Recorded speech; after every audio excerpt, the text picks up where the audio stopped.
joins us now. Coach, you maybe start us off with a quick statement and then we'll take a few questions. Congratulations to LIU on a good win.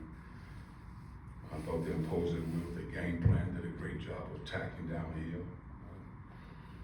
We weren't consistent defending off the dribble. They made plays. They got offensive rebounds here and there.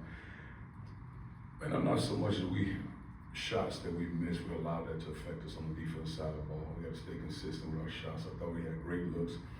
3 for 22 from 3. We hadn't shot it well since I think our close scrimmage, in my opinion. And we'll get there, but 14 for 27 from 3. Not that we expect Mike to miss, but I understand some of that. But other guys are better free throw shooters than what their numbers say. So we got to get it better. So how do you get the shooting to come around? Great question. Because they work at it, and then what happens, a couple weeks back, because the guys, they work so hard on this shot. I mean, two more guys come in multiple times a day, so we cut guys off as far as how much you come in to try to have fresh legs because, Trey, Kobe, Zaxton not shooting bad, but Trey and Kobe, those are high-level shooters. On those guys, and they've always been high-level shooters.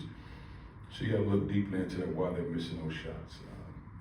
Because they're by themselves and generally knocking down. I don't think it's a fear factor on the floor at all. I just think we got to find ways for them guys to feel good, the confidence, and to shoot the ball because they have looks. So you said you think maybe that bled over to the defensive end, they let it affect the defense? I wouldn't say that. I'm assuming that you don't want that to happen. But I always say you got to defend, rebound, play hard. That's where you hang your hat. So if your shot isn't falling, you always got this in your back pocket. And we have to be consistent with that, defending, playing extremely hard. And then we have leads. We got to figure out how we got the lead and let's maintain the lead to stretch it. I think that's one of the biggest things. Yeah, second game in a row, you get off to a really good start and build a 10-point lead midway through the first half. So you just got to figure out how to maintain that. I think, when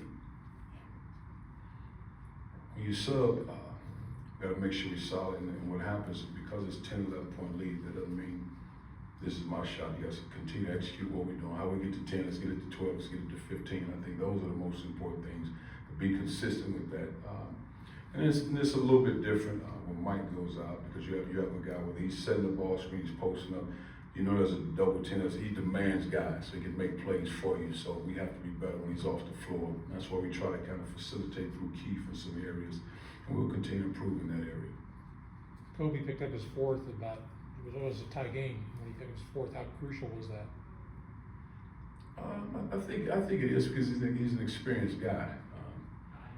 But also we're trying to find time to get Trey out there because I thought he was winning. I thought he played some long minutes against older physical guards just in his body. So having him and Kobe off the floor can be tough. So we just try to ride with Kobe and just try to get Trey out there and continue to try to get Tyreek experience out there in those situations. Now, Amar's been out. Any idea on his timeline for a return? How might he help you rebounding wise? Well, he's a physical presence. I mean, that's what he does. And I say this respectfully, he's a dirty work type guy. He gets aggressive down and get his nose dirty in there. He's a physical presence, and Antoine Burnett is a physical perimeter guy as well. So, but again, these are games that we could win without those guys. But I think about a week or two, I think Antoine, it could be a week. Yeah. Coach, did Long Island do anything different in the second half that you didn't expect in this game? I don't think so. I thought we had opportunities to get the ball.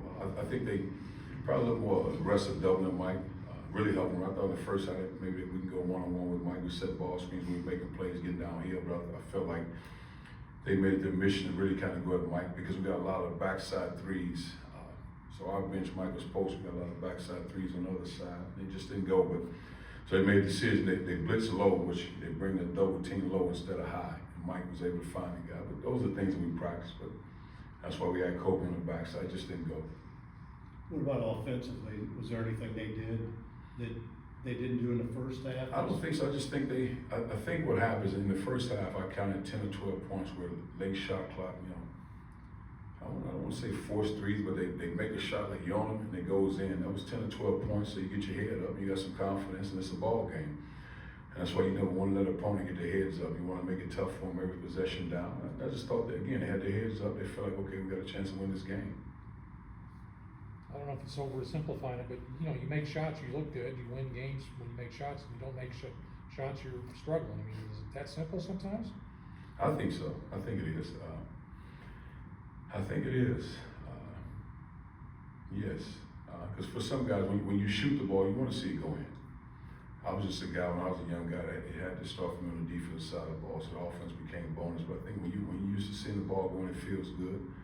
You have energy behind that, and I understand that. I mean, but they got to go through. They got to learn those tough lessons, and because again, they put the time into it, man. That's the hard part. You feel for them because they do put the time into it. They work hard. They want to be good players. They have a great relationship and camaraderie together, and they'll go. All right, Coach, thank you so much for your time. Thank you. Happy Thanksgiving. Happy holidays.